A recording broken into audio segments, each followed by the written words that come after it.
So this is my mid-2014 MacBook Pro. Yes, that's right, I said mid-2014.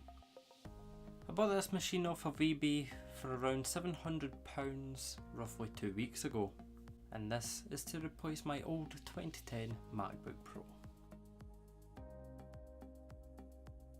In the time I have owned this machine, it has been wonderful. Everything is snappy and everything works perfectly. It may not be the latest and greatest that Apple has to offer, but it doesn't matter at less than a third of the price of a brand new MacBook. My particular MacBook comes equipped with a 2.2 GHz quad-core i7, 16 gigs of RAM and a 256 gig SSD. That is pretty much on par with the new machines, so you're not losing much there. This machine also comes equipped with the glorious 15-inch Retina display. The only thing my MacBook falls short on is the dedicated graphics. But really this isn't an issue for me, as I'm not doing anything graphically intensive.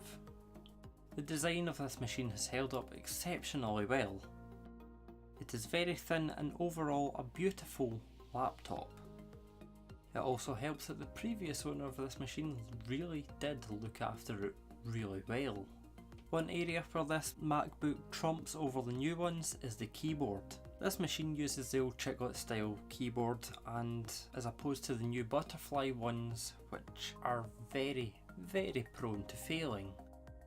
Another area where this machine trumps is the port selection. Now yes, don't get me wrong, the one cable does all is really handy, but you have to admit that having more selection is a little bit better.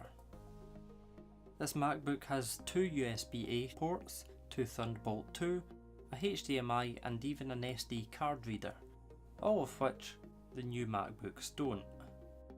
This MacBook also comes equipped with the old MagSafe 2 charging connector. Now this is great for people who are a little bit clumsy like myself. Overall, this machine is fantastic and would suit the everyday user extremely well. If you find one of these for sale at a reasonable price, I would recommend picking one up if you're in the market for a new laptop, especially if you find one of these with the dedicated graphics. But if you do pick one of these up, one thing I highly recommend you do is opening the machine up, as they can over time get very dusty inside. Anyway guys, that's it for this video.